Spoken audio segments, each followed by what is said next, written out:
The playoffs are heating up, and you can still play along on Underdog Fantasy. Whether it's their pick'em game, where you pick higher or lower on 2 to 5 of your favorite players' stats, or their fan-favorite draft games, there's plenty of fun to be had, and maybe you'll win some money when you do. Head over to Underdog Fantasy's app or website to check it out now, where they match your first-time deposit up to $100.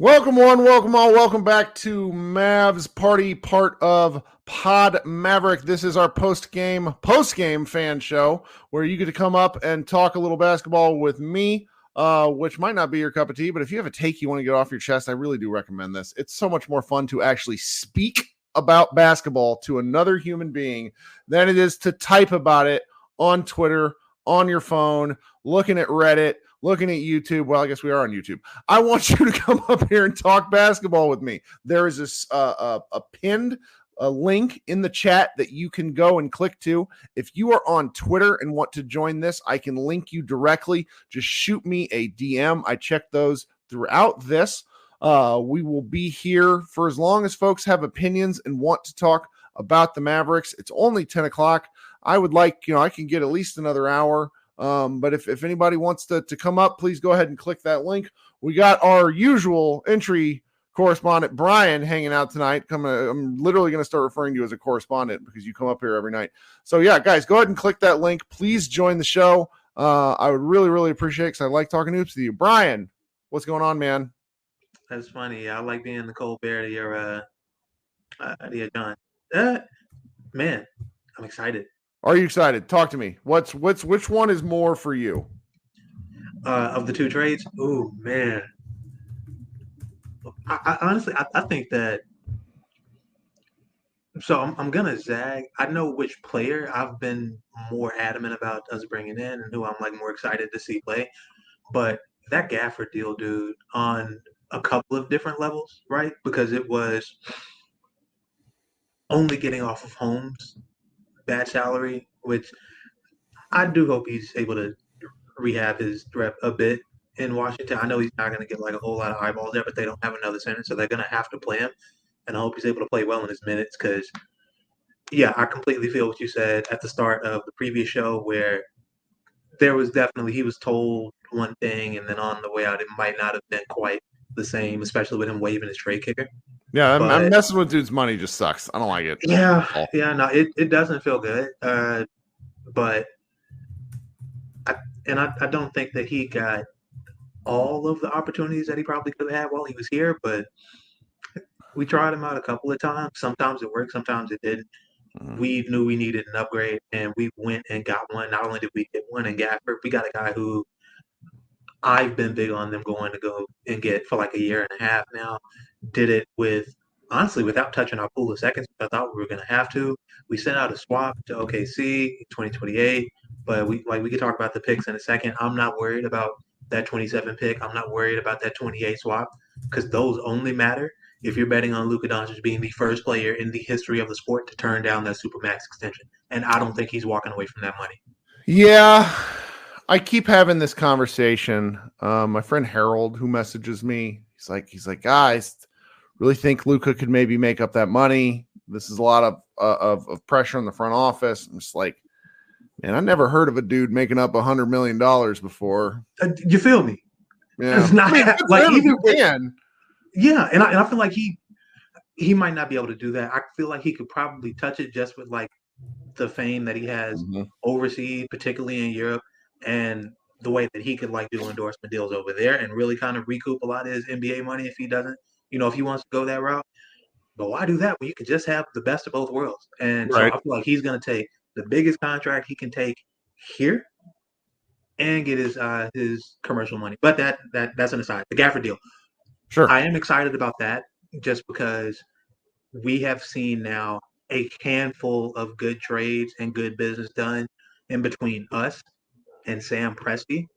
And if Nico is developing a good working relationship with Mr. First Round Pick Piggy Bank Man, that can only spell good things for us. Like if we just have like kind of a give and take partnership like that. Like, yeah, we gave him a swap, but they didn't have to give up that first, even if it was protected, even if it's in the 2024 draft, which some GMs and teams like aren't valuing like that. They didn't have to give up that first and make that trade possible for us, especially with us being in their division, in their conference, right? Potential And playoff opponent. right. And I feel like it's kind of a, a had a favor for a favor kind of thing with us looking out at the draft and allowing them to jump whoever was angling to get to 11 to try and take Case and Wallace. Because I remember at the time that being what was reported, someone was going to jump to 11 and take that dude. Yeah. And yeah, no. So just that being able to happen and that being something that we can kind of keep our eye on in the future as far as like, okay, we know if we need to make it a 3-team deal or something, we know kind of who the usual suspects are going to be that we're going to be going to. We're going to be going to Washington. We're going to be having talks with New York maybe, and we're going to be going to OKC. And those are 3 teams with a lot of assets and smart GMs who like aren't going to screw over their teams, but are willing to do good business with you if you're not a complete dunce about it. Sure. I mean, and the Thunder have to do something about the glut of picks they own anyways, because it becomes a devaluing situation if you just hold on to them till the end of time. Yeah, I remember being mad, mad, quote unquote mad. You remember the end of the first round of this past draft when Denver dug their hand in the Thunder's cookie jar? Like they sent them a pick. I think it was right before the draft. Sent them a pick, and OKC sent them back like a future pick and a pick in the 24 draft. And yeah, that's the pick that they used to take Julian Strawther at the back end of the first round. Yep. And I was like, yeah, that's what smart GMs are going to do. The Thunder, they cannot roster all those picks, especially the ones that are coming up in the next like 2 years. Right. So yeah, go talk They're to them. already fixed to pay like 37 supermax contracts at this point with all the great players they have. So, dude, they just had to like offload and waive 4 or 5 guys today. They did. They did. Decent players. Poor Dave Burt is out there in Charlotte now. Hopefully, he's a man of the people out there for them. Hey man, Big Head is a gift that keeps on giving. That contract is good. You know what I'm saying? It's maybe a guaranteed $5 million next year. So yeah, no, that thing is looking pretty enticing, and so it was definitely easy for them to move off of that. And they definitely did us a solid by allowing us to move it, open up that TPE during the draft to make the Omax and Rashawn Holmes trade possible. And now that's turned into Gafford. So, good business done all around. I'm really excited for what that could spell for the future with dealings with OKC in particular. But also, dude, we don't have the worst center rotation in the league anymore. We actually have one of the best. So You just reminded me of something. I just want to talk about it. I'm nearly 40 years old. It should not be a surprise to anyone that I have listened to Bill Simmons my entire life. Okay. Yeah. I've read him since I was 18. He is a big part of my internet experience. I like him, even though a lot of people are growing weary of him. I turned off that trade deadline podcast. I was not going to listen to it, man. Because he said early on that finding a rim rolling center is easy. And so Derek Lively, therefore, doesn't have much value to him. That's why he's not in his top 75. And then he proceeds to put Josh fucking Giddey as his 75th player. And I'm like, Giddey's not even going to play on the Thunder. He has negative value. They had to trade for Gordon Hayward specifically because teams have been sagging off of Giddey, putting their centers on him on he's defense, so bad, and just letting him rock from the corner. And so it's like and so that just made me think of it because you're right. Like the Mavericks now have the Josh and I mentioned this. I think that the fact that you can play an actual center, should you so choose, for 48 minutes of an NBA game is something we have not been able to do since before the birth of Christ. It has never happened during my time. It's really been since like 2002 when the Mavericks had 13 centers to throw at Shaq. It's been such a long time since the Mavericks had real centers. It's nice. real centers, like an actual. We'll see if he is a starting power forward. I believe PJ is a starting caliber power forward. I believe he's got that type of talent, at least offensively. On defense, it's I think it'll be when he is locked in, it will look good.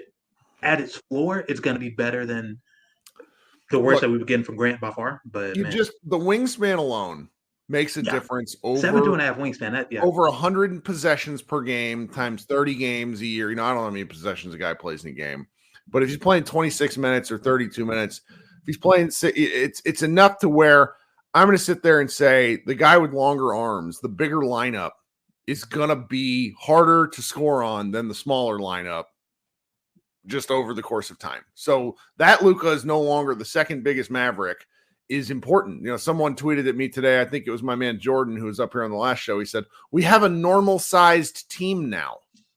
And it's such a minor thing, but I think it matters because you don't want Luka to have to guard. Like, you want to be able to hide Luka just because of his offensive burden. And it's nice that they just have some bigger guys now. I think that'll matter. And not just like size, dude, we have bench players coming off of the bench now. We have guys who are on minimum able to slide back into the role they were like brought here to play. Like Dwight Powell getting to be like the third big who plays maybe every other game. Mm-hmm. That's great. He's been good for us this year. He'll be great in that role. Derek Jones Jr. gave us way more, frankly, than we deserved this season. Right. And he's tired out. And people started trying to turn on him. I said, how quickly y'all forget what he did for us.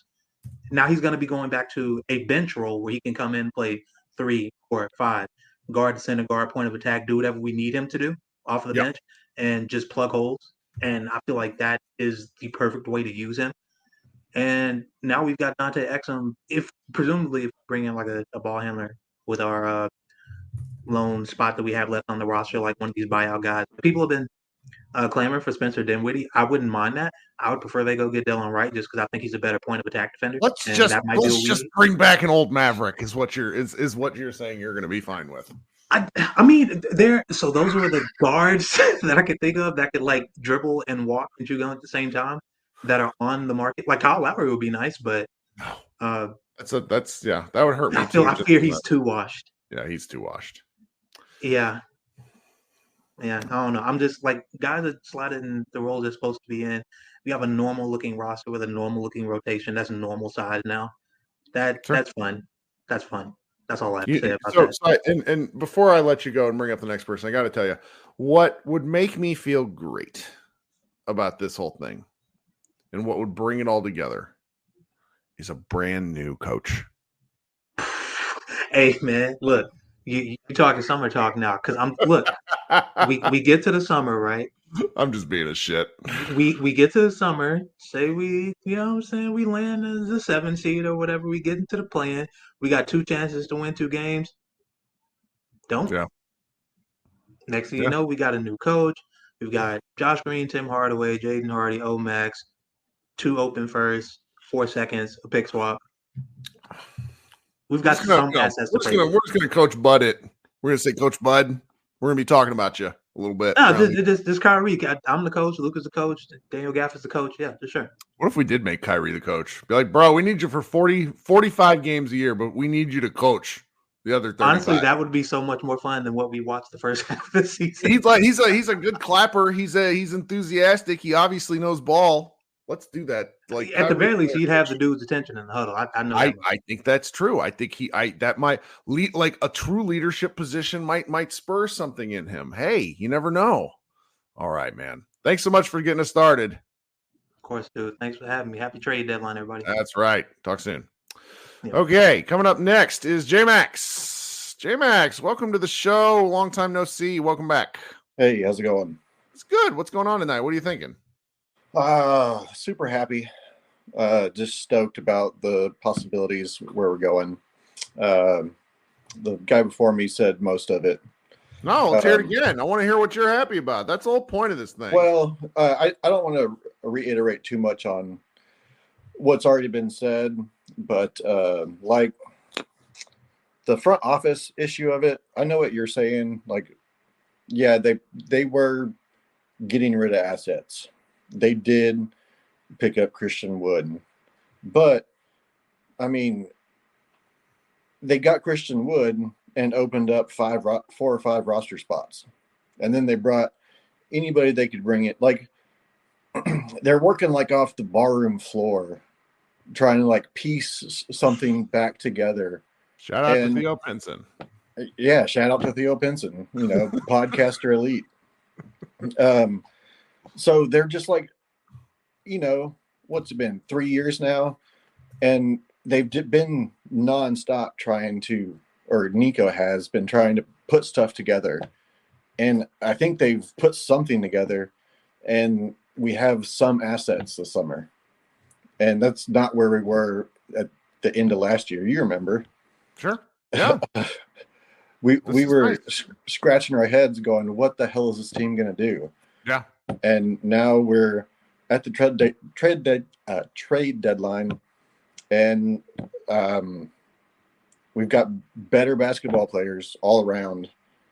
And, it feels like we're 2 actual players deep per position if needed. On paper, yeah. Yeah, on paper. I can see that. I feel like we have like Green, Hardy, and Omax, I feel like are going to come right back up through like Hardy's second-year player, and he looks like a second-year player. He's probably a small shooting guard, not a point guard, and they're trying to create something out of him. I don't mind giving him a few years to figure it out, but I don't want to see him in the playoffs. And, that kind of stuff. Same with Omax, maybe Omax starts hanging out with PJ Washington, and PJ gets him to slow down a step and observe before he just barrels through somebody. It's all about, getting good people around, and Dwight Powell being the new Theo Pinson. That's awesome. He's a rah-rah guy for sure. And I guess the last thing is for the front office is they've pulled the trigger on everything else that wasn't working. So if they give all this to Kidd, and he can't call good timeouts, and he can't make good substitutions, and he can't do anything that he's supposed to do as a coach, send him back in. So hard in the post-game stuff where he's like, well, I don't know if they'll be ready on Saturday. Don't know if they'll be ready to play. And part of me is like, my man, it's basketball. These guys have played basketball their whole lives. Let's let them go play some basketball. Exactly. And it's like, I don't know. I think if Kidd can't make it happen, Jared Dudley is sitting there. I mean, I don't know. There's options at coach. So sure. if Kidd can't make something happen, everybody likes him. That's great. But maybe he takes Michael Finley's spot instead of the lead seat on the bench. But that's pretty much all I got, man. I'm just super happy to have NBA-sized players. That's right. Big guys is nice. Big guys is nice, and I love the fact that all these guys are under 25, just starting their prime. Nobody's stuck in this mediocrity of like, oh, this is what I am, so this is all you're going to get. Our oldest players are Maxey and THJ, and Kyrie, but he's Kyrie, so we just deal with that. But it's great stuff. Well, man, thank you so much for joining. Oh, no problem, man. Thanks for doing the shows. Oh, of course. Talk to you soon. All right. All right. Later. All right. So we got a lot of folks in here. We got 7 folks waiting to talk. I'm going to go in order as everybody appeared in the room. And that was Lila. She was barking outside. And I really hope you guys didn't hear her on the show. She's just barking like a lunatic. All right. So we're going to bring everybody up. I'll probably try to, we'll try to keep everybody's comments relatively brief, but I'm not going to cut you off. Just be cognizant of the fact we got a lot of folks waiting. I want everybody to be able to have a chance to talk. Coming up next, my man, Henry, team captain Kyrie. What's going on tonight? What going on, everybody? What's shaking? Did you enjoy the game? I did enjoy the game, but I want to start here. In your deepest of hearts, my guy, did you notice the hole that was missing from Grant Williams and Rashawn Holmes tonight? Did you miss him? No, and I thought that Luka in particular played with a little more air about him. I was really worried of him being in New York City for 3 days. Like, that just struck me as a bad combination. And he looked good. He looked light. He looked ready to go. And then in the post game, he seems to be just very businesslike. It reminded me, frankly, of how LeBron works with guys, which I think sometimes is not the best for team morale. But I'm sorry, Grant. Grant got plenty of chances and he couldn't come through. I did not miss either one of them in the slightest. I forgot he was on the team within 24 hours. It was absolutely amazing. One of the takeaways that I did think about today is I'm assuming PJ is going to start. So then you'll have PJ and Lively. So now you have a Luka Lively pairing with PJ to step out, space it, maybe a pick and pop free throw line of the three. Then when Luka rests in the second quarter, then Kyrie's running the show by himself. Now you have Maxey at the 4, Gafford at the 5. So now you have Luka Lively lob threat, Kyrie Gafford lob threat, PJ spaces, and then now you have Maxey to space the floor. So there's really not too much of a drop-off once they go to the bench. Normally, Kyrie had to come in with fucking Dwight Powell and other shit. So now he actually has something to work with. So different guys who can step up in case of injuries. I mean, one of my friends today was like, I think Derek Lively's a little injury prone. I'm like, he broke his nose. Yeah, no, that was a freak. I'm not worried about that. But it's nice, though, because it feels there's some insurance going on here. Yeah. Because now you basically 4 and 5, you have the roll man and the pop in both situations with Gafford and Maxey. And then you now have Lively and PJ Washington. So that's also a nice thing. I am hoping Kid no longer has the excuse of fucking roster. So no more subliminals or passive aggressive shit. You now have a good roster. If you don't make this work, fam. Because I've been an avid get the kid the hell out of Dallas, like restraining order. I don't even want him in the port. I don't want him in DFW. I've been very adamant about that. Yes, it's true. But if he was playing 3D chess and he was just throwing out shit lineups to let management know in a passive aggressive way that we need to upgrade the roster, now we have. I want to see what he's going to do with it. There's no longer an excuse. What I did like today though was I saw back Luka Kyrie pick and rolls or Kai Luka pick and rolls within the short fade, which I have no idea why we haven't done that sooner, but I like that a lot. Man, that's the only thing I can think of, but it's Kyrie's a roll man is hilarious. Like, he's so good. What do you do? I mean, obviously you throw size at him, but it's like that's a terrifying roll man if he gets the ball in the short roll. Oh yeah. And again, they did it for each other. And again, I have no idea why we didn't do this sooner. Why did this take so long for this to do? You genuinely can't do anything. This team is unguardable. Like, I mean, if you get one more shooter on the floor with them, I particularly just those two, one more, like, because Josh Green was really good at spreading the floor tonight. Yeah. A little small, but it's just there's a lot there. That's why there's something with this team. I don't know how good they can be, but I know how good they feel whenever they're really cooking. I'm going out on the limb and saying by the end of this, okay, so everybody likes it, not everybody, but Lucas stands like to try to meet Rod Brunson when he was here as if he was the reason y'all had a 7th ranked defense with that one time y'all went to the Western Conference Finals. It wasn't. It was Dorian Finney-Smith. It was obviously Maxey playing at a high level, so on and so forth. It was Reggie. Reggie was playing at a high level as well. I think we finished top 15, so probably like average, maybe 12th, somewhere in there, depending on how we got it. I'm going to go out on the limb and say Western Conference Finals. Ooh. I'm going to go out and put that out because I want the Thunder, but we'd have to be the AFC, so which means we'd have to play that extra game for the play-in. But sure. in I guess in La La Land, I would prefer the Thunder because they're inexperienced. The Wolves, boneheaded, inexperienced. As long as we don't play the Clippers or Denver in the first round, I think we get past the first round. And then we kind of go from there because when asses get tight, palms get sweaty, we know for a fact that these two rise to the occasion. Nobody wants to see us in a 7-game series, and I'm standing on that. Nobody wants to see Luka in kind of 7. Well, because I think Kai play. I'm looking forward to seeing Kyrie play in a really, really big game again. The funny part about watching Luka tonight was just the sheer amount. Like the announcers were like trying to will the Knicks back into it, and then Luka would just come down and stick an absolutely that stretch of threes that him and Dante DiVincenzo were shooting back and forth was just so fun. But in the end of the day, I'm taking Luka to make those shots, and I would take Kyrie to make a lot of the same shots. Dallas Mavericks fans, you are in for a treat. You've never seen locked in Kai. I mean, he had one bad stretch, and that was in the second round against Milwaukee his last year in Boston. Outside of that, he's pretty much been amazing in the playoffs, and Mavs fans get to see that the higher, the more pressurized the situation goes, the higher Kai rises to the occasion. And I'm looking forward to being back on the show and seeing you guys be like, Kyrie was fucking unconscious. Like, there's genuinely nothing you can do. I love it. My man, thanks so much for hanging out. You got anything else for us? Nah, that's it, my guy. Western Conference Finals, put it on paper, and that's it, man. I'll be back on the next one. Bold. Talk soon. See you, man. All right, coming up next is my guy, Brandon. What's going on, man?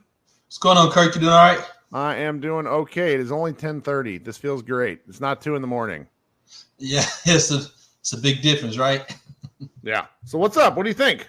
Man, I like it, man. I mean, to me, I feel like long-term, well, not even long-term, but within the foreseeable future, Dallas has assets that they can, trade. Think about this. Worst case scenario, things go bad. It won't look like the 2012-2013 season, because you remember, I hated that season. That's the season that I started to get active on Twitter, and like I did delete a whole bunch of really mean tweets about Lamar Odom. He made me so mad, and I didn't really understand his struggles at the time. That was a horrible season. That's the year Jason Terry left in. I mean, that roster was terrible, and someone can argue that it was probably one of the worst Mavs roster ever. And they couldn't get rid of people, and they were trying to bring in guys and to play because they didn't have enough guards. They're bringing in Mike James and everybody else. Now Derek Fisher. Ugh. They brought in Derek Fisher. It was bad. They had Roddy on the roster, OJ Mayo. It was bad. Well, OJ Mayo didn't play that year. He was hurt. I think he was just kind of like talent.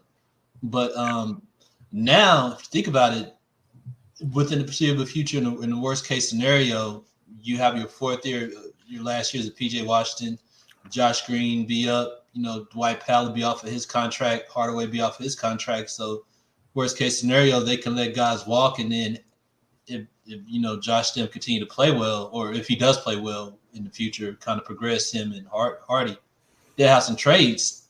And that's kind of how, they could get back in the mix of things if the bottom falls out. So to me, I feel like they got good assets. It's for like their talent, they needed size. They needed size with, some age, some NBA age, some talent as well. So I feel like that, it's a win. I like it. More talented guys is something we've called for on this podcast for forever. So it's nice to have that, or at least different guys. That's what I told my friend Matt Moore. He was like, I don't know if you're going to like Gafford. And I'm like, look, I'm looking forward to yelling about somebody new. I don't need Dwight Powell and Maxey anymore. It's been 6 years. Yeah. Somebody brought up the point with Powell being the third big, hopefully he could be a mentor, even though he's not like super old. He could be a mentor and kind of, teach guys to be professional. Like, I don't know a lot about Powell, but it seems like for the most part, he seems kind of professional about his minutes and, just kind of the team culture. So, maybe he could be some type of voice or some type of,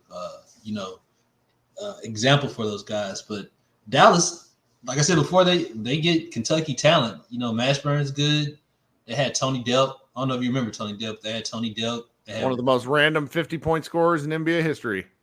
Anton Walker. They had Roger Rose. So Rondo, he wasn't a factor, but he was still a Kentucky guy. But they get good Kentucky guys. I kind of get excited because I kind of like watching Kentucky play. But hopefully he could be in that lineup of good Kentucky players. But and this is the last thing, Kirk. Think about this. Melo's a good passer, and when they played, it was exciting. I mean, they were doing exciting stuff. So Luka's a good passer too, but Dallas doesn't play exciting basketball like Charlotte did, and hopefully with him being there and having the ability to kind of play at a higher level, that it could bring some excitement to the games. Because with Dallas, you kind of know what to expect. Hopefully, him coming in and bringing what he had in Charlotte, that energy and that ability to play, at a different speed, it'll kind of, create an exciting culture Because if you think about it, when Brandon Wright was there, it was kind of exciting, and we haven't seen anything exciting like that in a while. So, kind of a little bit of nostalgia to kind of revigorate what was going on back then. It's a good time, man. I like it. Brandon is a real. Let's remember some guys. He's been a Mavs fan since. What do you think? How far back do you go? Kirk, I go back to I tell you what, I'll go back to Dallas had one commercial on. It was the Empire Carpet. You probably remember 1-882-300 Empire. Yeah.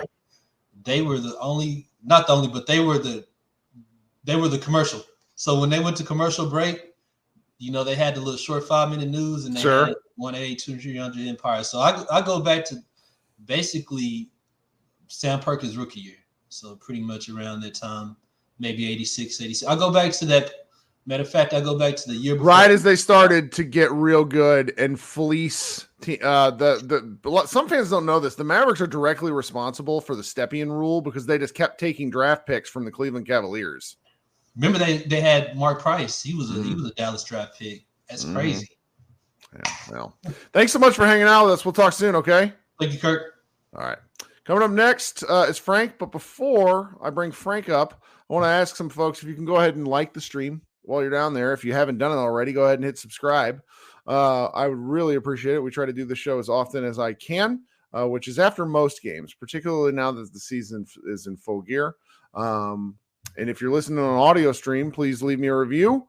And I've my email's pretty easy to find. There's also we also have our team kind of email here. Where is it at?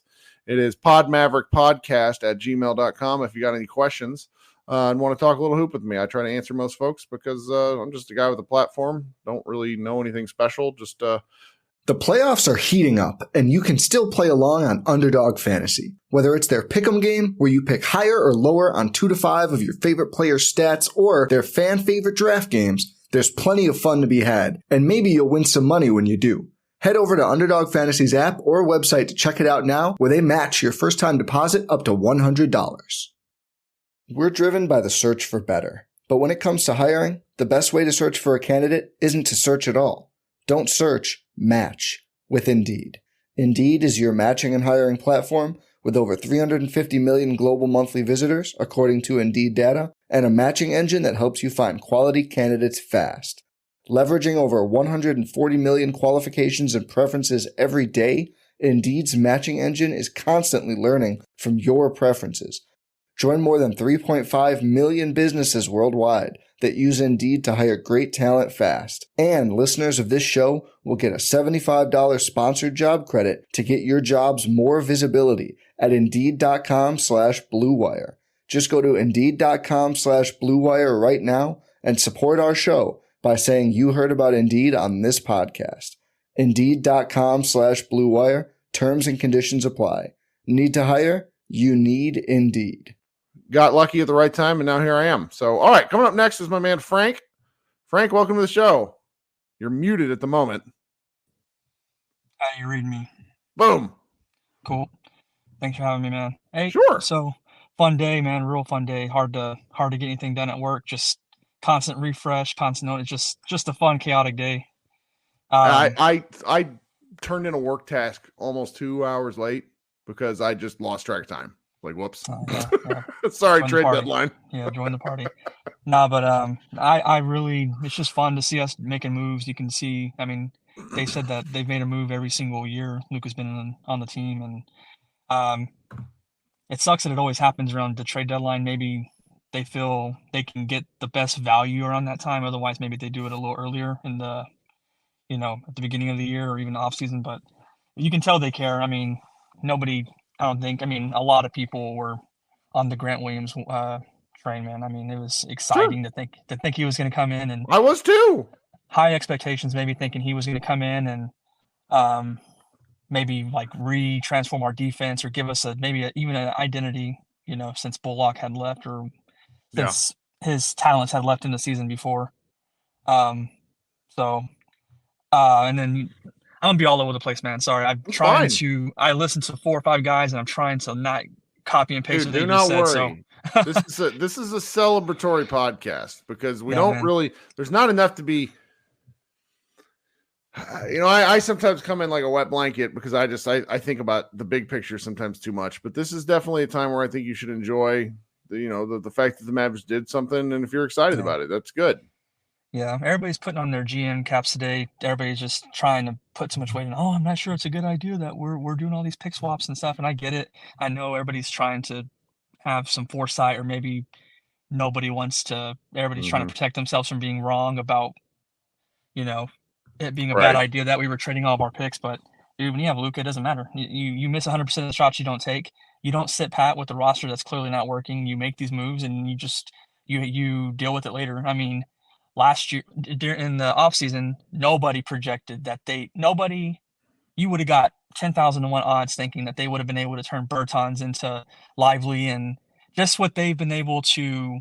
They've turned, trash into maybe not treasure, but they've definitely repurposed some of the negative assets that everybody was down about into at least something serviceable. Now you look at our roster, man, we've got 9-10 people under 26, 27 years old. That's a big deal. And everybody has some kind of value. We're not a team full of negative assets anymore. It's, say this crashes and burns, and at least going into the summer, we have guys we can do stuff with. So, we're making the most of it. Obviously, having to clean up from the previous regime, and then obviously Nico he's not batting 1,000. We know he's missed a few on the targets, but and then moving on, Jason Kidd in the presser just now was saying, hey, be patient. PJ may even come off the bench, yada, yada, yada. But I like our offense because, to me, it's almost, you can almost plug and play if you oversimplify it, because it's simple pick and roll with Luka, keep your head on the swivel, make the correct read, and it's not a bunch of like Golden State style offense where that is pretty complicated. There's a lot of off the ball movement. There's a lot of staggered screens there where if you really watch the X's and O's, it's a pretty intricate offense. Whereas the Mavericks are, know your role. It's more surgical. It may not be as fun like the previous guy was saying. Charlotte's offense is really fun, or more surgical offense. We're gonna take everything the defense gives you. Luka's gonna make the right read 9 times out of 10, and you just got to, PJ Washington, for instance, there was a stat where he said he's like in a 80 percentile in like pick and roll, and then 80 percentile in pick and pop, and doing something positive with. I can't remember the exact stat, but he is very strong in the pick and roll. So I think the ceiling has been raised this year with Luka, dude. Nobody saw us going in the Western Conference. He's grown. His game has matured. You see the way he dissects double teams. You put more talent on the floor. I mean, I agree with the other guy. Western Conference is probably a little bullish, but I think we're a lock for the playoffs now. I'll say that. I love it. Frank, thanks so much, man. See ya. All right. Coming up next is my man Krishna. Krishna, you got 7 people behind you. I'm gonna put that in your court, so because you're good at soliloquizing. What are you thinking? I'm doing good. How are you, Kirk? I am great. This has been far too long. It has been. I wondered where you've been, but then again, I haven't been doing these, so it's like I realize that if I want folks to come, I need to do these more regularly. No, it's okay. I mean, you've been busy. Everyone's been busy. Honestly, I'm happier. I got rid of Twitter I took it off my phone. It's good. Yeah, it can be good to do that. It's good. It's nice. Now, I have a barrier. So, if I have to do it, I have to go on my computer. And I'm like, do I really want to do this on my computer? One extra step. Yeah, for sure. Oh, God. But no, it's good. I'll talk about the game. I think it was good. Looking at that's a depressing bench. It reminds me of, I want to say it was the Lakers, where they literally had one player on the bench. I remember this. And I actually think it was Chris Kaman on the Mavs. But that was bad. But, the Knicks are what they are. They're just a team that, Thibodeau runs players into the ground. And so they just give their effort. But solid wins. It's been surprising. I think the stat was we hadn't had a 3-game road trip, a winning 3 games in a row on a road trip with wins since 2019. Yeah. I don't know how that's possible, but that's fine. Whatever the circumstances, you needed to get wins at this point, especially with injuries going on. So that's all good. And in terms of the trade, I'll be honest, I was a little shocked. I was kind of with you, and I thought that the team wasn't really going to make a trade, just because I thought they were going to hold on to the pick, move into the summer with 3 And I don't know. I like both of them. I understand. Like more people are positive on the Gafford one, so I'll talk about that more. I think it's a solid pickup. He's 26. He's a pretty good center. I don't think he has much more of a ceiling. I don't think he's going to become any better than he already is in terms of adding a lot more to his offensive game. Like he's literally a dunking like center. Like he's a rim running center. Like that's all he's going to be really.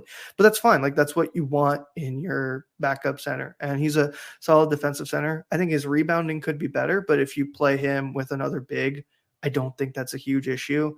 Like the issue we've had is I want to see it at least. Yeah. The issue is if Lively is your only big, it's hard. If Sure. Maxey's your only big, it's nearly impossible. If Dwight's like now you have the possibility of at least putting someone who's going to help, right? Not necessarily going to always get it. 25, right? That correction. So yeah, I mean both the guys are 25. I think PJ is also 25, which helps. But it was a solid pickup. I don't think it's anything big. And what it does is it gives insurance for Lively. Lively's had obviously the injuries I think are more unlucky than anything, right? But it also gives him insurance in terms of like when you're playing that many minutes, 40 minutes a game, like it's almost inevitable you're going to have games where you just pick up 5 fouls or you foul. Yeah. We've been honestly when he's played, we've been very lucky that that's not happened as much as it had. I think has he fouled out at any point this season? I cannot recollect. I don't think he has. Maybe once, maybe twice, but not enough to where it's not where it's become a thing. Yeah, I think he's gotten close. I think it was the OKC game where he had like 5. Like he's gotten very close with 5. Yeah. So that's good. I think that's a positive. And like you said, like it's the roster is just now taller. Like it's more balanced where you have guys that are, obviously shorter, but you have guys that are much taller now. So yeah, Gafford trade, it's fine. I get it. The swap, most people don't like it. I think it's fine. Like I was expecting something like that to happen. In terms of the PJ Washington trade, I think it was smarter that you went with Grant and Seth, 2 guys who are really not contributing, really. That's just the truth, the harsh truth, unfortunately. And yes, you had to move a first and it's top 2 protected, all of that. But you consider what PJ is on in terms of a contract, like a pretty solid $14 million contract for 4 years. Like theoretically, the cap increases in that time. And then what it also does is if you need to move off of him, $14 million in a cap that increases is not the worst thing to move off of for a guy who at the end of that contract would be 29. So I don't think it's the worst thing, but what it also does is it just gives you a legitimate 4. Like it feels like that's the spot we've been missing is I feel like we've had decent wing players, even like Derek Jones Jr. is fine there. Even Dante like is serviceable playing as a 3, but it feels like we've never had. Well, I think Dante's knee might be more messed up than we know. I think that's part of it. I think so too. But I didn't think the 3 was as big a problem. Like I felt like Derek is there. And then if you absolutely need to, I think Omax can be there. I think it'll be next season where Omax still keeps improving. It's a little harsh. Like I think we don't necessarily compare him to Derek Lively, but it's hard. I'm sure he wants to be playing, but I'm positive about the idea that this is just a learning experience for him, and I think he can get better. But I think it's good. I think overall good trades. I get the concerns, trading a first, like what do we have? But you still have 2 firsts going into the summer. You still have 4 seconds, which is good, and I think you have a group of players, right? Like I mentioned earlier, I think now you have 10 players under 26. Like I don't think I was ever expecting that at any point in the offseason. Nope. We're talking about I think I mentioned we had like 5 players that were younger than Luka. Now you have a lot more guys who are younger than Luka, which is something that I didn't really expect. So, going into the offseason, we'll see. I don't know if the team is necessarily going to make moves in the offseason. We'll worry about that later. Yeah, and really for me, I think the rest of the season is just about, first of all, getting healthy. Can you get like Derek Jones, really Derek Lively healthy? Dante, we'll see what happens, and then building a coherent system and chemistry with these guys, specifically on the defensive side of the floor. I'm not that worried about the offense for this team. I've really never been worried about the offense for this team. It's about how do you raise the floor of your defensive performance so that you're not, you don't have to score 140 points if you don't need to, right? And so that's where I'm a little more positive. You're just bringing in guys who have a baseline for their defense. They can perform well on defense. I think PJ less so than Gafford, but you have an ability to do that. And it's in a way, it's kind of you're trying to replicate, right? Like that 22 run, but you're doing it with way more players and way more versatility. Sure. I never felt like ultimately the roster is like the biggest issue.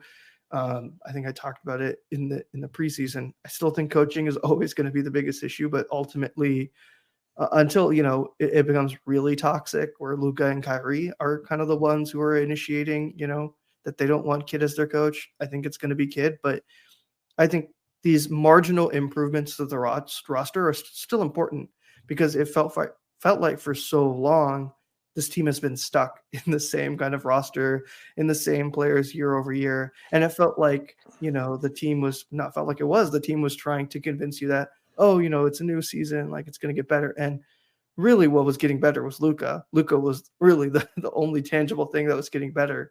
Well, the rest of the roster was aging. And so I get it. It's a lot of turnover. And I think from a national media perspective, they look at all this stuff and they go like, this is chaotic. Like, why are they making these moves? But it's not like there was much to start with anyways. And the fact that there has been much roster turnover, I think is better now than never. Right. And that's right. Everyone, there's always going to be speculation. Like Luka's going to leave, but I would have rather see the team at least try, make attempts and balance out going for it and protecting some things, it feels like a balanced approach to everything. It doesn't feel like they're going all in where they're just trading everything, right? We're almost like a Lakers situation, but it doesn't feel like, planned powder where they're just not doing anything and they're sitting on it. And it's kind of a balanced act, but we'll see how it goes. OKC will probably be tough. I think Kid was saying like they may not play on Saturday, but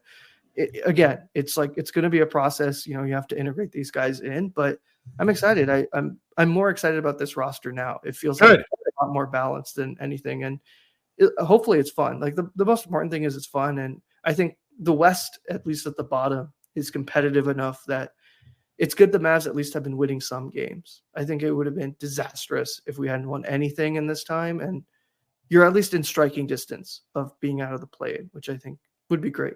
That would be nice. It would be nice. Thank you so much for hanging out once again. Absolutely. Take care, Kirk. All right. Talk soon, Krishna. All right. Coming up next is Raphael. Raphael, what's going on, man? Hit the unmute button. Hi, Kirk. How are you doing, guys? Good. Thank you for having me. First time here. Everybody wants to talk about the trade deadline, but I think we have to talk about that Luka pass. The thing was amazing. Fucking amazing. It's so funny you mentioned that because while Krishna was talking, I was clicking through and it came across the timeline again, and I just sat there and watched it like 6 times in a row.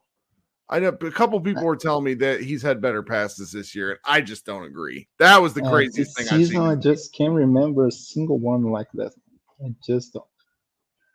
I think it was a fun game. The first half, Luka was not. I'm gonna win this game by myself. So everyone was getting touches. Josh Green was some nice finish. Derrick Jones Jr. had a nice game.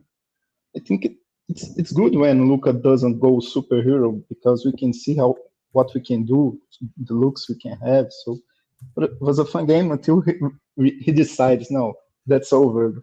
I'm gonna make his 6-7 threes in front of these guys and fun game. I had a great time. Yeah. About the trade deadline, I think Gafford, the biggest thing is the regular season when we get crushed by this terrible bigs of some Dwop Reeds putting 20 points on the Mavs. What the fuck? I'm tired of this. Yeah. It seems like every team has a better big. It's just because I have playing power and Maxi. And I think I don't know if he's going to make such impact in coming the playoffs. He's probably going to play like 15, 20. Max will play a lot of 5 probably. But I think he really helps, and it's not like we had a guarantee playoffs. It's different because at that point you're making the choice to play Maxi as opposed to having to play Maxi. He even mentioned we're gonna reduce max minutes, and that's it. Max always broke down at some point, and we've been asking him to do too much in the last couple of seasons. And he had an amazing game yes, the Knicks bench, but he was amazing. Had 4 blocks. They were not finishing anything in the ring against him, and it was different. When you put power and Josh Hart is finished the ring, Hart is things. So I think Max with a reduced role will be a big thing for us in the playoffs and going to the regular season. Yep. Yeah. Well, man, And what else you got for us? just about PJ, I was reading something John Holliver, right? It's kind of Debbie Downer sometimes, but I get him. He never likes any of the Mavs moves. He's that guy. But he said about the idea of PJ Washington, and I kind of agree. PJ wants to do everything, but doesn't do anything pretty well. But I think it's a high ceiling move because I don't think he's gonna be terrible. But if everything goes right, this can be like the Aaron Gordon to the Nuggets kind of move. A guy out of nowhere, he fits, he does the little things we need, and this can be awesome. I think he raises the ceiling. I think we can beat someone in the first round of playoffs right now. That's right. And that's it. Just one crazy prediction. If these whole things work, if we're going on a run to finish the season, Luka is probably the favorite to win the MVP. With Embiid. Imagine Mavs number 4, 5. If it's number 4, I think Luka could get there. But I think right now, interestingly enough, SGA has kind of an inside track just because they're such a high seed.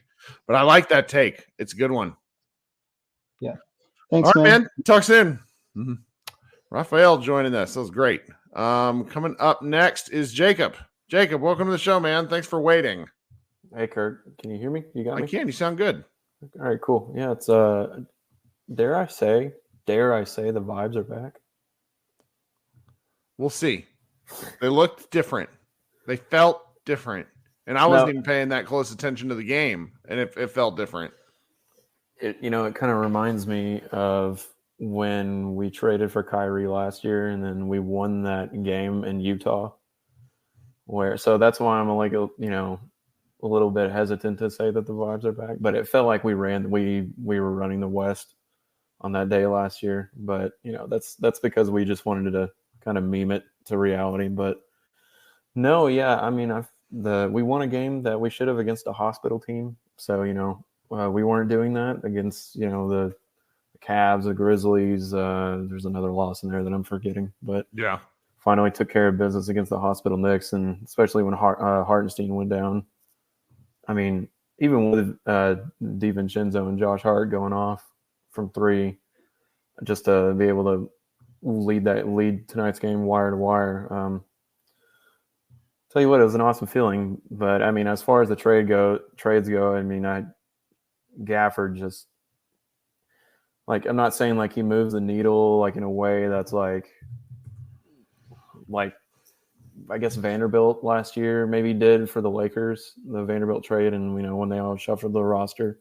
Yes. Around the Lakers did, and they went to the West Finals last year. But to the last guy's point, saying about reducing Maxi's minutes like this, and moving Maxi to the 4, it sounds like it seems like we have like a legit 10-man rotation, which I go back to even just last year and when we were all bitching about the center rotation last year and how just thin it was and how we never do anything about it. And I give Nico his credit. And I really wanted Grant to work out.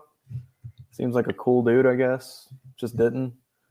Right, we were able to get off his contract, right that wrong pretty fast. Yeah. Yeah, I mean, PJ Walker, I mean, I admittedly haven't watched a ton of Charlotte. I don't think anyone has. If you're not I'm not going to have firm takes for at least a couple weeks. Right. But I think we generally have an idea that, okay, you can kind of trust him to, maybe put the ball on the floor, get a shot off in the mid-range, rebound a little bit. We think he's going to start, right? I mean, so I'm not sure. I bet Kid tries a lot of different stuff. I really do. because it's like, do you send Josh Green to the bench? You know, it's the Mavericks played so many different starting lineups. Why not some more? Yeah, that's true. Yeah, I guess I figure that at some point, maybe I don't know, let's say game 1 of the playoffs. You know, should we get that far? Luka, Kyrie, Josh, PJ, Lively. I would write. I mean, maybe. We'll see. So, but yeah, I heard you were talking, Josh. You and Josh were talking earlier about Dinwiddie. I mean, Josh might have kind of talked me into him. I don't know. He's such a mercurial guy. When things are going well, he's definitely a dude you want on your team. When they're not, it's like, all right, you know, he was just a bit much for me. Yeah, he is a little bit of a crypto man. Is a little bit of an interesting dude, I guess. But you know, I never forget when he baptized Gobert on TV. That was incredible. That was that's a good moment. That's a great callback. I don't know. Maybe I'm just wanting to relive that run so bad. But I mean, if Exum's not going to be healthy, and I don't, we're prognosticating about his knees, which is weird because, like, you know, before he went over to Europe, you know, he couldn't stay healthy ever, right? But he goes over to Europe and he's healthy all the time. Yep. And then he comes back and all of a sudden the knee issues are popping up again. Right. It's weird. I mean, in a perfect world, we don't need. I think it's number of games. I do. I think it's number of games and minutes and frequency. That stuff is tough. Yeah, I get. Yeah, I mean, yeah, I don't know about. Like, I'm not a doctor, but I mean, I googled you know, knee bursitis, and it said like 2, 3, 4 weeks somewhere in there, and that was after he. His foot get hurt or something? He had something with the plantar, like the tendon that runs down the middle of your foot. So yeah, no, that's annoying. But yeah, I mean, if we can't, I mean, if we're not going to be able to rely on Exum, I mean, I guess I just don't really see the risk. Yeah, of Dinwiddie, really. But maybe y'all are right. Maybe I'm just being a ninny. So we'll see. Yeah, we'll see. I mean, what about Daniel House? I mean, like him too. You know, I shouldn't have such strong opinions on guys that aren't going to have tons of minutes. I get like that sometimes. But the guy, man, that really just I feel like is in an awkward spot is Tim, because I know by and large the fan base wanted to see him go. You know, is he a winning player? You know, and hey, I mean, the full Tim Hardaway Jr. experience was in full bloom tonight, when he knocked down that impossible shot from the corner and he comes right back and he throws up a heat check, which I don't know why Tim feels the need to throw up a heat check whenever he makes one shot. Mm-hmm. I mean, I get that you're a microwave and he's basically our Cam Thomas, but like it's like he can really shoot you out of games, but then he'll come right back and just make a Tim is low key the funniest player in the league. Oh yeah, he just says he has a memory of a goldfish. He just does a crazy thing, and yeah. So, but yeah, I was actually surprised to see Hardy. Surprised, I was survived the deadline. He just doesn't make enough money to move. Yeah, I mean, I guess there was something that we could have did for Wiggins, you know, with the Bertans exception, Tim, and you know, maybe something there. But yeah, I don't know. I'm just kind of thinking out loud, but it's the vibes feel like they could be back. I mean, I'm just saying, especially if Dinwiddie comes back, you know. I mean, I won't say they're immaculate because, you know, that was Brunson's whole thing, but I mean, hey, if we just, all I'm saying is the Thunder better not let us win on Saturday. Yeah. Because we're going to get so ignorant. And then the Wizards and the Spurs, we're going 6-game win streak into the All-Star break. We're going to have thank you so much. Well, that's what I'm hoping for. A 6-game win streak and All-Star break would be great. You wouldn't be able to tell me anything all week. It'd be great. Yep. Well, hey, man, thanks for popping in. All right. Yeah. Have a good one. All right. Coming up next is David. David, welcome back. What's going on? Hey, Kirk. Just running errands tonight, grabbing some medicine for the little one. You know how it is. Sorry to hear that. I hope it's all right. Just a little nothing. Yeah, it'll be fine. But now I'm pulled over, and I just had to say I wanted to celebrate joining the party. It's always fun kicking the shit out of the Knicks. So I don't care if they're injured, hurt. Their fans are insane after being at a game a few years ago at MSG. So it's always fun to watch them go home and swallow a bucket of tears. So what do you got? We got 6 more people, and my wife is giving me the stink eye. So I know how that feels. I'll go to something that.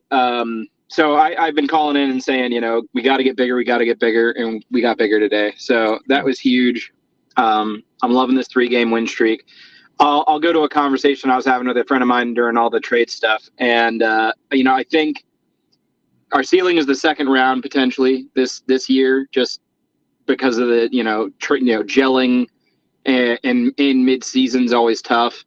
I think this group of players, possibly if they pan out like we expect, we could hit another level next year, especially if we're healthy. But first round matchups, if we are 6th or 7th, essentially we're past the play-in the first round. Who can we take that's in the top 4 right now? And I'm presuming Phoenix stays at 5. I don't know, man. I don't feel good about any of them. I really it's like, which kind of pain am I looking forward to in that particular day? I think the Wolves would probably be the most testy, because I think you could make half that team collapse in the moment. Probably followed by the Thunder, and then Denver would be the team I wouldn't want to play second most, and then I don't want to play the Clippers. No, thank you. That's like exactly what I said. We're on the same page. My friend was thinking the Timberwolves would be a tough out, but I think we own Rudy Gobert. Jason Kidd's already carved him up once. They just don't. Fouls get called differently. In the Wolves whole thing is they just foul you a lot. I think the Mavericks can flat out outscore them, because I don't think the Wolves have very good offense. But that would be what would worry me, is like it would become kind of a bitch fest, and that doesn't interest me. That's fair. And then I think the Thunder are just I think it takes a little bit more playoff experience to be really ready. And the Mavericks, I think, would be a little bit of a bad matchup for them in a first round. I think they're going to want, yeah. My problem with the Thunder is you don't know what you don't know, meaning so many of those guys are so young and so inexperienced that I don't know if you know to be scared. Does that make sense? Like, there's an interesting conversation going on in the chat about SGA, and like SGA gets all the foul calls because he doesn't complain. He plays unbelievable defense and just orchestrates that team. They're smaller though. The Mavericks and them would kind of be I think it'd be a fun matchup, but they just have the Mavericks have more horses now, but the Thunder have a lot of guys. So that's where I settle with them. I see that. And we play them next game, so we're gonna get a front row view of what we think of them pretty soon. I can't wait. Look, either 6-0 or even 5-1 in this last bout of games, I will punch that ticket. That's 3 more games we got to win, but everything seems winnable now. Where I feel like I called you after that Bucks loss, and I was like ready to go. Jump off a bridge over at Margaret Hunt. Last thing I'm just going to say real quick, though, I think with these guys that we got with Washington and Dick Gibbons or Daniel Gafford. There we go. I figured it out. The fact that we actually have our first real tandem center rotation since like 2011 with Hayward and Tyson. To me, this feels like a real center rotation. I can't wait to see him play. I think I've seen him play once before when the Wizards were in town. But it also, to me, probably marks the end of the pick and roll with Dwight Powell, where he doesn't know to be ready for a pass when he gets wide open. So watching him flail against God's grand design when he's underneath the basket and like lose his shit is I love the guy. He works extra hard as best he can. But there's little T-Rex arms trying to grab passes that float a little bit or trying to make the adjustment. I don't think we have to see that at the 5 anymore, which just makes me happy. And I appreciate that the guy sets really hard screens, but you got to be able to do something with it if you do set a hard screen. So I can't wait to see. I thought your assessment earlier with Josh was perfect. That this guy is another Lively-esque type above the rim player, and that's what the Mavericks love for their floor spacing and their attack plan with Luka. And having that rim rolling threat is just going to keep our offense humming. When last year it just bogged down and everyone just stood around with their hand up their ass. So can't wait. Well, thanks so much for hanging out and waiting to talk. All right. All right. Have a good night, Kirk. Thanks. Yep. All right. Coming up next is longtime show joiner Chris, who stayed up extra late for us. What's up, man? Yeah. Sorry if you saw me in the background yawning. Showed up late to this podcast feed. But I haven't been getting on to these party lives, but I've been watching the show. Of course, thanks so much. YouTube Premium. I still watch it. A loyal listener. But I wrote down some of the stuff. I'm kind of rusty, so I have to write down some of the stuff I was talking about. How many draft picks do we have left? To like first round picks? Do we have to 2025, but they have to move on from the next one, 2031, and then they have 4 second rounders. I'm not sure what years. And I want to say it's so we're going to use this year's OKC second round pick. Is that what we're getting, or this first year round? We're getting? I don't know which one. I don't care right now. I'm not. My brain's too tired. I get you. We got to focus on. But we do have a second round pick this draft. Yes. Okay. Honestly, I feel like with these moves that we're the third best team in the West, even over the Thunder.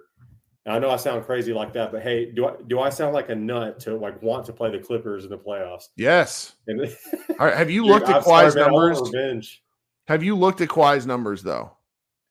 If we play them in the second round, though, dude, I'm not hoping for it. He's shooting 50% from three over like the last 30 games.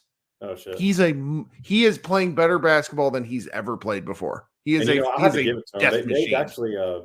they've consistently been on the floor. I don't think they've really missed many games at all. So no, and it makes you wonder whether the dude was ever injured at all. It's crazy. Yeah. Or you get to the playoffs. If they get to the second round, is he going to run? I mean, is he going to run into an injury? I mean, you never hope for anybody to get injured. Sure. But, I don't know. I just want that revenge, man. I was at that game. I get it. 21, and I'm like, I feel like it would get a little vindication for this team. They also happen to be better because I just don't know how you defend them and to a certain extent. Yeah, but it's gonna be nice to not have Dwight Powell's gonna be really at the end of the bench now because he's like the fourth center on the team right now, right?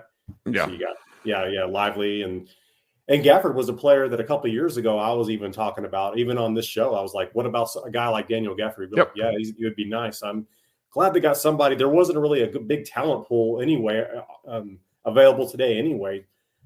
So I really feel like the Knicks and the Mavs had the best trade day, really. So, I mean, I felt like we've improved and we needed a backup center. We got a backup center. We needed a wing. We got a wing. So, and like the other guy, I don't really know much about PJ Washington because the only time I watch the Hornets play is when they play the Mavs. And I don't really remember him. Right. He wasn't an against the Mavs all-star is what I will say. So in your opinion, real quick, lastly, do you think that this team currently constructed, as long as they stay healthy, is better than the 22 Mavs? I mean, it's deeper. Let's see him play. Let's talk probably during the trade deadline. Let's get like 2 to 3 games and we'll see. Yeah, I'm looking forward to it. I'll let you go. I'm looking forward to the rest of the season and playoffs. Hopefully now we won't be a play-in team. So for sure, man. Thanks so much, man. Talk soon. Sure. Yeah. All right, coming up next is Leo. Leo, what's up, dude? Hi, Mr. Kirk. Is the mic okay? Yeah, you sound great. All right, just some quick hitters. Is there a specific kind of defense or offense you're looking for the Mavs to run now that they have more size at more positions? No, but I would like to see, one of the things that Luka does is he finds something he likes and he kind of beats the hell out of it. And I would like to see the Mavericks attempt to experiment more. That's okay. all. And just with different lineups, Okay. And the second one, I don't know if you're going to be able to answer this one. Do you know if any of the Mavs coaches have a specific kind of interest or like anchor in Josh Green? Because the one game I went to, the Milwaukee game, like during every like pause of play, like Josh would always go over talking to Sweeney or Kid, like quite literally every time someone was shooting a free throw or there was a timeout. I'm not sure. Josh Green's a tough one for me because I'm so mean about him that sometimes I analyze him. Other times I don't pay attention at all. Okay. All right. Hope you have a good night. That's a good insight though. Like paying attention. You pay attention to a lot of stuff, Leo. I think that's good. All right. You have a good night, Mr. Kirk. All right. Talk soon. All right. Coming up next is Simon. Hey, Simon. What's up? Kirk, man, it's been a while since I've talked to you. It's there's a lot's happened, and I have a long list of stuff I want to talk about, but I know it's late, so we only got so much time. So I guess we'll start with the trade deadline. It looks like most of the Mavs fandom is happy with the results of it, which I think they should be. On a funny, you used to live in Northern Virginia, right? Yes. Yeah. So are you familiar with Tyson's Mall? Yes. Yeah. So funny story on a personal note. I was Christmas shopping there. Risky. You can imagine. And I run into, of all people, Daniel Gafford. He looked like he was kind of stoned, but large human. Yeah, he was very large. I was like, he's wearing a gray sweatsuit. I'm like, that guy looks familiar. Oh, shit, that's funny. That's Daniel Gafford. Yeah, but obviously living up here, I watch a lot of Wizards games, unfortunately. But I think Gafford was like, I talked to my dad a lot about basketball, but he's like one of the few guys in the Wizards. I'm like, well, shit, if he was on a team that actually was playing for something, he could help them because he does have a definable skill set that can help a team, which is he should just roll to the rim and dunk the hell out of the ball. Right. And like, I mean, that's like, there's all, he's top. I think he's, Lively is top 10 in the league in dunks. And I think Gafford is also top 10 in the league in dunks. And I know you correctly have always, one of your complaints about the Mavs has been they just lack size and they just lack athleticism and they just lack what other NBA teams have. But that, now you go to a center rotation with Lively and Gafford, and all of a sudden, when Luka turns the corner on a pick and roll, it's a lot more threatening. PJ Washington, I don't really have a take on. He seems like a kind of a how do you say it? He fits the bill. He's 6'9".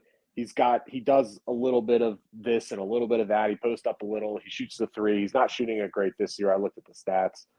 But obviously with the looks that Luka creates, he seems to raise a lot of people's 3-point percentages when that's true.